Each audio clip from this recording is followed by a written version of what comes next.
உணவுக்காக வரிசையா நிக்கிற மக்கள் மேல சுட வேண்டியது. குழந்தைகள் மாவு இல்லாம மண்ணை அள்ளி தின்னக்கூடிய நிலை இன்னைக்கு வந்துருச்சு. இஸ்ரேல் தொடுத்த போரில் கொல்லப்பட்டவர்களுடைய எண்ணிக்கையை காட்டிலும் ஈழத்தில் முள்ளிவாய்க்காலில் உச்சம் கண்ட இனவழிப்பில் கொல்லப்பட்ட தமிழர்களுடைய எண்ணிக்கை அதிகம். மருத்துவமனைக்கு கீழே பதுங்கு குழி இருக்கு, புகைப்பாதை இருக்கு என்று சொல்லி இஸ்ரேல் கொண்டு போட்டுச்சு.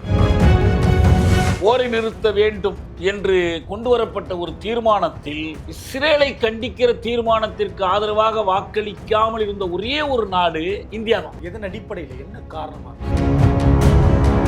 இப்ப இந்த இரண்டு அரசுகள், பாலஸ்தீனர்களுக்கு ஒரு அரசு, இஸ்ரேலுக்கு ஒரு அரசு பக்கத்துல இருக்கட்டும் என்றெல்லாம் அதுக்கு படிப்படியா இத்தனை வருஷத்துக்குள்ள இந்த ஒப்பந்தம்லாம் போட்டாங்க. யாசர் அரஃபத் இருக்கிற காலத்துல போட்டாங்க. எதையுமே நடைமுறைப்படுத்தல. எல்லா ஒப்பந்தத்தையும் கிழிச்சு போட்டாங்க.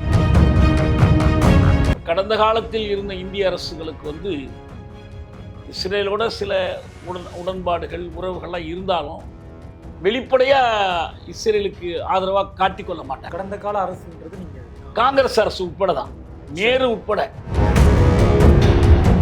பெகாசஸ் என்பது படை நடவடிக்கைகளில் பயன்படுத்த வேண்டிய ஒரு உளவு கருவி.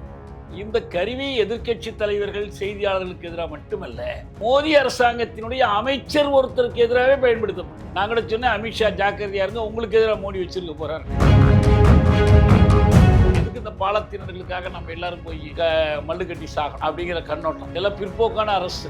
எகிப்துல இருக்கிற அல்பா வழியா உள்ள உணவும் மருந்துகளும் எல்லாம் வரணும். ஒரு 10ல் 1 பங்கு அந்த தேவையை நிறைவு செய்வதற்கு வர்றதை கூட நிறுத்திட்டாங்க.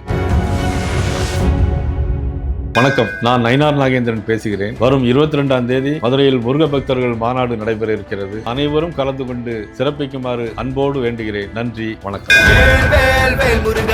Meenakshi Academy of Higher Education and Research. Admissions open. Apply online. Powaco 5G. Best design. Best AI. Think Techno. Think Purvika. மணப்பெண்ணின் பிரத்யேகமான திருமணம். Vivaha The Chennai Silks. அறுவை சிகிச்சையில் கத்தை என்பது வரலாறு. ரோபோட்டிக் சர்ஜரி என்பது இன்றைய கூறு. தங்கம் புற்றுநோய் சிகிச்சை மையம், நாமக்கல் மற்றும் கான்பூர். உலக தமிழர்களுக்கு வணக்கம். இது கிங் டிவி. இன்றைக்கு நம்மோடு நேர்காணலில் இணைந்திருப்பவர் தமிழ் தேசிய விடுதலை இயக்கத்துடைய தோழர் தியாகு அவர்கள். தோழர் வணக்கம். தோழர் வணக்கம். ஈரான், அதற்கு எதிரணியில் இஸ்ரேல், தொடர்ந்து ஒரு பதட்ட சூழ்நிலை. 8 நாளை கடந்து போர் மிக கடுமையாக நடந்து கொண்டிருக்கிறது. இந்த போரை இந்தியர்களாக இருந்து நாம் அதை எப்படி முதல்ல அந்த போரை புரிஞ்சுக்கிறது? இந்தியர்களாகங்கிறத விட தமிழர்களாக எப்படி புரிந்து கொள்வது என்றுதான் நம்ம பார்க்கணும். இப்போ அப்படி பார்க்கும்போது நமக்கு ஏற்கனவே ஒரு இன அழிப்பு என்ற துயரம் இருக்கு, தெரியும் நமக்கு. ஈழத்தமிழர் இன அழிப்பு, லட்சத்துக்கு மேற்பட்ட மக்கள் படுகொலை செய்யப்பட்டார்கள்.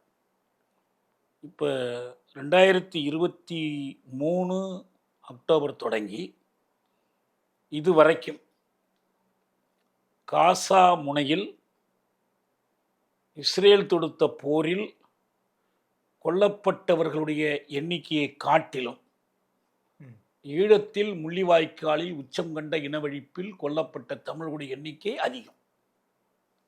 இதை விட குறுகிய காலத்துக்குள்ள. அதுக்காக இதை குறைச்சி நம்ம சொல்ல, நமக்கு ஏற்கனவே அந்த ஒரு பட்டறிவு இருக்குது.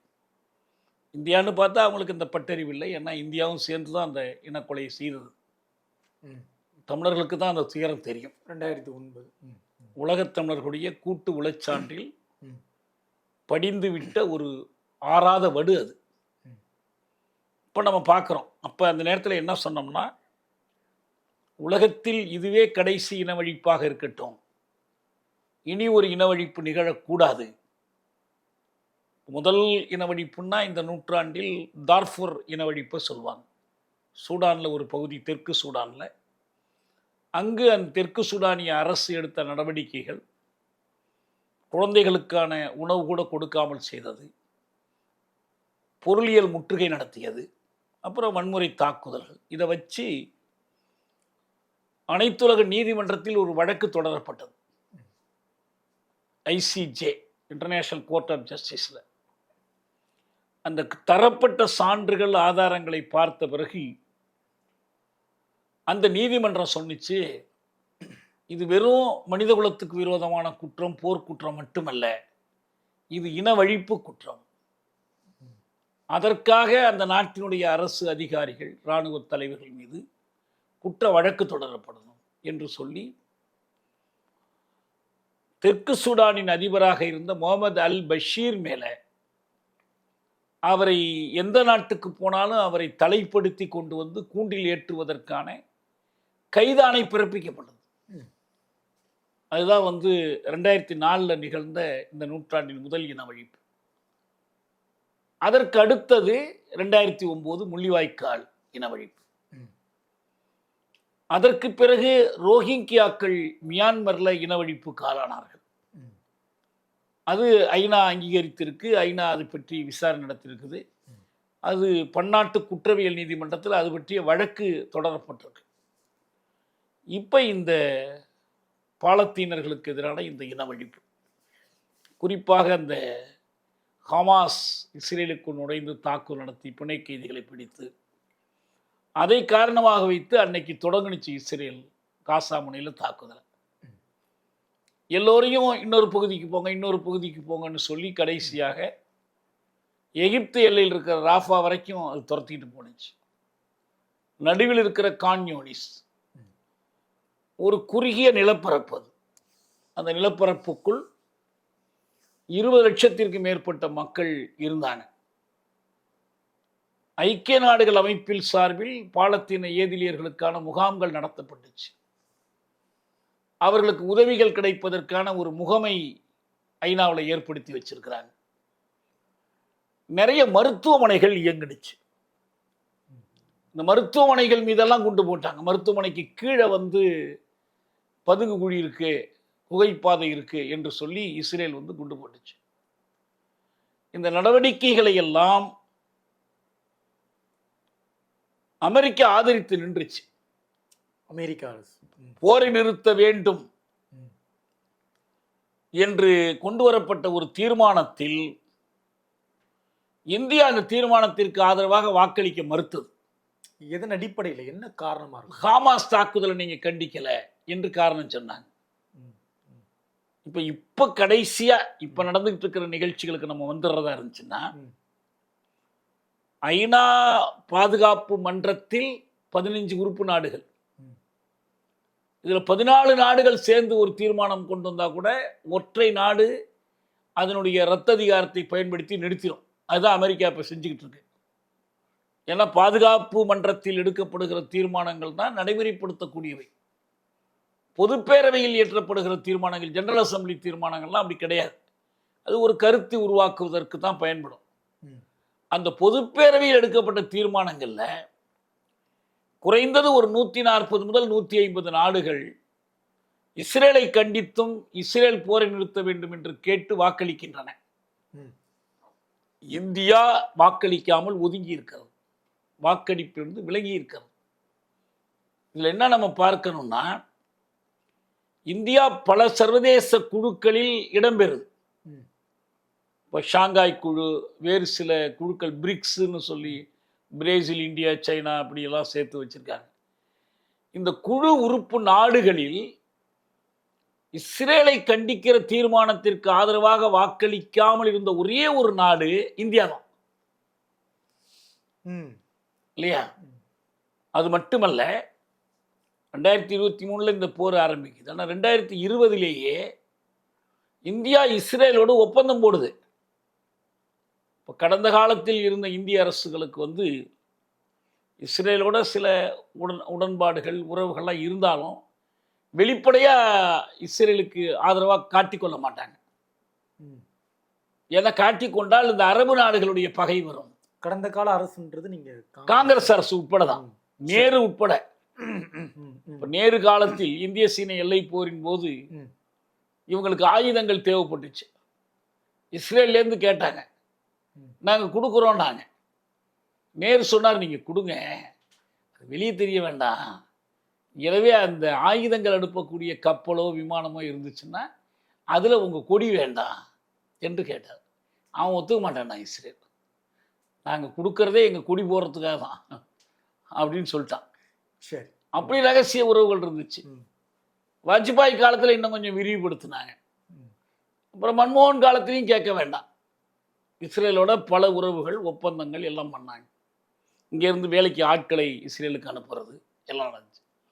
மோடி வந்த பிறகு தான் இது வெளிப்படையாக ஒருவருக்கு ஒரு ஒத்துழைக்கிற ஒரு இதாக மாறுனுச்சு.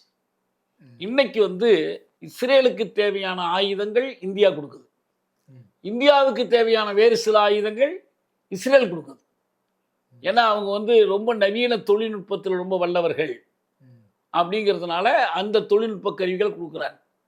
இன்னும் சொல்ல போனால் இராணுவ காரியங்களுக்கு பயன்படுத்த வேண்டிய ஒரு உளவு கருவி பெகாசூஸ்ங்கிறது, அது வந்து சும்மா தனிப்பட்ட முறையில் சிவிலியன் யூஸுக்கோ அரசியல் கட்சிக்கு எதிராக பயன்படுத்துகிற கருவி அல்ல, கூடாது. பெகாசூஸ் என்பது ஒரு படை நடவடிக்கைகளில் பயன்படுத்த வேண்டிய ஒரு உளவு கருவி. இதை இஸ்ரேலில் அரசு அனுமதியோடு ஒரு நிறுவனம் தயாரிக்குது. அரசு அனுமதி இல்லாமல் அது யாருக்கும் கொடுக்காது. ஏன்னா அது வந்து ஒரு ஸ்ட்ராட்டஜிக்காக சென்சிட்டிவான ஒரு கருவி. அது யாருக்கும் அப்படி கொடுத்துட்டா அந்த நாட்டோட பாதுகாப்புக்கு அது ஆபத்தாக மாறிடும். எனவே அந்த நாடு இஸ்ரேலினுடைய சியோனிச அரசு அனுமதிக்கிறவங்களுக்கு தான் அது கொடுக்க முடியும். அந்த கருவிகளை இந்தியா வாங்கி எதிர்க்கட்சிக்காரர்கள், முக்கியமான செய்தியாளர்கள் இவர்களெல்லாம் உளவு பார்க்க பயன்படுத்தினுச்சு. அது என்ன பண்ணிடுவாங்க, உங்கள் கையில் ஒரு கைபேசி இருக்குன்னா இந்த கைபேசிக்கு அவங்கள்ட்டேருந்து ஒரு கால் வரும். நீங்கள் யாருன்னு தெரியாமல் எடுத்துட்டீங்கன்னா போதும், முடிஞ்சுது. அந்த உளவு மென்பொருள் உங்கள் இதுக்குள்ளே போய் ஏறிடும். இது நடந்துருக்கு. அது ஆமாம் நடந்துச்சு. இது வந்து என்ன பண்ணோம், நீங்கள் எங்கெங்கே போகிறீங்க, வர்றீங்க, யாரை சந்திக்கிறீங்க, என்னென்ன பண்ணுறீங்க, எல்லா தகவலையும் திரட்டி கொடுத்துரும் ஆளும் அரசுக்கு.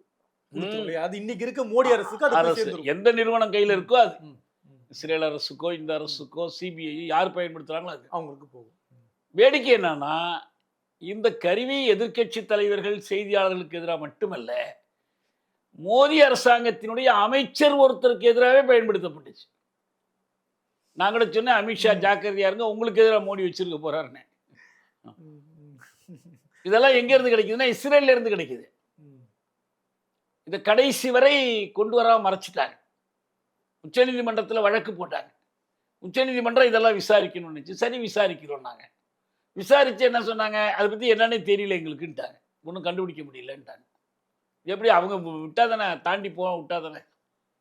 இந்த கமிட்டி வந்து ஆராயறதுக்கு தரவு கொடுக்கணும்ல, அதெல்லாம் கொடுக்க மாட்டாங்க. இப்படி பல வகையிலும் இந்த இஸ்ரேலோடு கூடி குழாவுகிற ஒரு அரசாக இந்திய அரசு. எப்படி இலங்கையில் தமிழர்களுக்கு எதிரான இனவழிப்புக்கு துணை நின்றதோ அதே போல பாலத்தீனர்களுக்கு, அராபியர்களுக்கு எதிரான இனவழிப்புக்கு இந்தியா இஸ்ரேலுக்கு உடந்தையாக இருக்கிறது. இதெல்லாம் வந்து ரகசிய செய்திகளே இல்லை, வெளிப்படையாக சொன்னால் 2020 4 நாடுகள் ஒரு ஒப்பந்தம் செய்து கொண்டாங்க. அந்த ஒப்பந்தத்துக்கு பேர் I2U2ன்னு பேர். I2னா இந்தியா, இஸ்ரேல். U2னா யுனைடெட் அரப் எமிரேட்ஸ், அமெரிக்கா. இந்த 4 நாடுகளுக்கு இடையில இதுக்கு பேர் குவாடுன்னு பேர். ஏற்கனவே ஒரு குவாடு இருக்குது. அது இந்தியா, ஆஸ்திரேலியா, ஜப்பான், அமெரிக்கா. குவாடுன்னா என்னன்னா, இந்த நாற்காலிங்கிற மாதிரி 4 முனை, குவாட்ரிலேட்ரல் டயலாக்னு அதுக்கு பேர். 4 தரப்பு உரையாடுவதற்கு. ஆனால் வெறும் உரையாடல் என்பது பேருக்கு தான், வெளிப்படையாக அது ஒரு இராணுவ ஒப்பந்தம் இல்லையே தவிர நடைமுறையில் இராணுவ ஒப்பந்தம் தான். ஏன்னா கூட்டு பயிற்சி, கடற்படை கூட்டு பயிற்சி மேற்கொள்கிறாங்க. அப்புறம் பாதுகாப்பு, எந்த பேரை வேணாலும் வச்சு அவங்க வந்து ஒருத்தருக்கு ஒருத்தர் இந்த இராணுவ வகைகளில் ஒத்துழைப்பு கொடுப்பாங்க. இந்த 2020 அமைக்கப்பட்டு இன்னைக்கு இயங்கிட்டு இருக்கு. அதுக்கு பேரே வெஸ்ட் ஆசியன் குவாடுன்னு பேர். ஏற்கனவே ஒரு குவாடு இருக்குது, இந்தியா, ஜப்பான், ஆஸ்திரேலியா, அமெரிக்கா. அது மாதிரி இது வந்து மேற்காசியாவுக்கான குவாடு. அவன் என்ன பண்ணான், அந்த புராண கதைகளின்படி இந்த யூதர்கள், இந்த இஸ்லாமியர்கள், இவர்களுக்கு முன்னோடியாக இருந்தவங்க, இந்த அராபியர்கள் எல்லோருமே வந்து ஒரே மூதாதையிடமிருந்து வந்தவங்க அப்படின்னு ஒரு கதை, ஒரு புராண கதை. அந்த அடிப்படையில் இவங்க எல்லோரும் ஆப்ரஹாமினுடைய புதல்வர்கள். இப்போ ஆபிரகாமினுடைய புதல்வர்கள் என்கிற காரணத்தினால இந்த நாடுகளை எல்லாம் வந்து நம்மலாம் ஒப்பந்தம் பண்ணிக்குவோம் அப்படின்னு இஸ்ரேல் கூப்பிடுறான். இதன் அடிப்படையில் ஆமாம், புராண கதைகளின் புராண கதைகளின் அடிப்படையில். இப்போ தேவை இருக்கு அவனுக்கு. அவன் நாட்டுக்கு பாதுகாப்பு வேணும், அவன் நாட்டுக்கு வேண்டிய இவங்களுக்கு வந்து இஸ்ரேல் வலுவான நாடாக இருக்கான், பொருளாதார வலிமை இருக்குது, அமெரிக்காவினுடைய முழு பக்கபலம் இருக்குது. அதனால் இந்த நாடுகள் அந்த ஒப்பந்தங்களுக்கு தயாராக இருக்காங்க. எதுக்கு இந்த பாலத்தீனர்களுக்காக நம்ம எல்லாரும் போய் மல்லு கட்டி சாகணும் அப்படிங்கிற கண்ணோட்டம். எல்லாம் பிற்போக்கான அரசுகள். இப்போ யுனைடெட் அரபு எமிரேட்ஸ்னா அங்கே என்ன ஜனநாயகம் இருக்கா? ஒன்றும் கிடையாது, எல்லாம் மன்னராட்சிகள். அப்போ அவனுக்கு என்ன இருக்குது? இதை பற்றி கவலை இல்லை. அந்த மாதிரியான ஒப்பந்தங்களை அவங்க வரிசையாக போட்டுக்கிட்டே வந்தாங்க. அந்த ஒப்பந்தங்களில் பல அரபு நாடுகள் இணைக்கப்பட்டுச்சு. முக்கியமான சில நாடுகளை மட்டும்தான் இணைக்க முடியல. அந்த ஒரு முயற்சி பண்ணிக்கிட்டு இருக்கும்போது இந்த போர் வந்துடுச்சு. சவுதி அரேபியா இணைக்கணும்னு ஒரு முயற்சி பண்ணிக்கிட்டு இருந்தான். அதுக்கு முன்னால் அந்த போர் வந்துடுச்சு. அமெரிக்க ஆதரவு கொண்ட பிற்போக்கான அரசுகளை எல்லாம் இஸ்ரேலோட உறவு கொள்ள வைக்கிறது. அந்த நேரத்தில் தான் இந்த 4 நாடு ஒப்பந்தம் வந்துச்சு. இந்தியாவுக்கு என்ன தேவை இருக்குது அதில் போய் சேர்ந்துக்கிறதுக்கு? அங்கே மேற்காசிய சிக்கல் எல்லாமே எதை மையப்படுத்தி இருக்குன்னா பாலத்தீனருடைய உரிமையை மையப்படுத்தி இருக்கு. பாலத்தீனமாக இருந்த ஒரு நாட்டில் 48 பிரான்ஸ் இங்கிலாந்தினுடைய முயற்சியின் மூலமாக ஒரு யூதர்களுக்கான ஒரு தாயகத்தை தோற்றுவிக்கிறாங்க. National homeland for Jews. அதுக்கு எந்த நியாயமுமே இல்லை. அது ஒரு பகுதியை பிரித்து கொடுக்குறாங்க, இன்னொரு பகுதியை இவன் படையெடுத்து கைப்பற்றி கொள்றான். 48 நக்பான்னு சொல்லி ஒரு பெரிய இன அழிப்பு நடவடிக்கையின் மூலமாக பாலத்தீனர்களை எல்லாம் நாட்டை விட்டு வெளியேற்றுறாங்க. ஆமாம், வெளியேற்றுறாங்க. உள்ளூருக்குள்ள வெளியேறினவர்கள் அந்த கிராமத்திலேருந்து நகரத்துக்கு வந்துட்டு திரும்பி கிராமத்துக்கு போக முடியாது. இன்னைக்கும் வந்து இஸ்ரேலில் ஒரு 20 விழுக்காடு பாலத்தீனர்கள் இருக்காங்க, அராபியர்களே இருக்கிறாங்க. ஆனால் அவங்களுக்கு வந்து அவங்க ஊருக்கு போக முடியாது, நகரத்திலே. அதுக்கு ஒரு சட்டமே போட்டு வச்சிருக்கான். அதாவது யூதர்களுக்கு என்று அங்கே எந்த தாயகமும் இல்லை. ஆனால் அந்த யூதர்கள் அங்கே போய் குடியேறியதற்கு பேரே என்னன்னா தாயகம் திரும்புதல். தாய் மதம் திரும்புதல் மாதிரி தாயகம். ஆமாம், ஹோம் கமிங், ஹோமுக்கு போகிறது தான் தாயகம். அதுதான். அதுக்கு வந்து புராணங்களில் ஆதாரம் இருக்குது. ப்ராமிஸ், கடவுள் வந்து எங்களுக்கு சத்தியம் செய்து கொடுத்த பூமி அது, இடம்தான் சத்திய பூமி. எனவே அதுக்கு நாங்கள் திரும்பி போகிறோம் என்று. ஆனால் தாயகமாக அதை வைத்து ஆண்டாண்டு காலம் வாழ்ந்த பாலத்தீன மக்களுக்கு அவங்க இப்போ தாயகம் திரும்புறதுக்கு உரிமை கிடையாது. இதுதான் சிக்கலுடைய அடிப்படை. அதுக்காக அவங்க தொடர்ந்து போராடிட்டு இருக்கிறாங்க, பல வழிகளில் போராடுறாங்க. இடையில ஒப்பந்தம் ஏற்பட்டுச்சு, ஓஸ்லோ உடன்படிக்கைன்னு சொல்லி.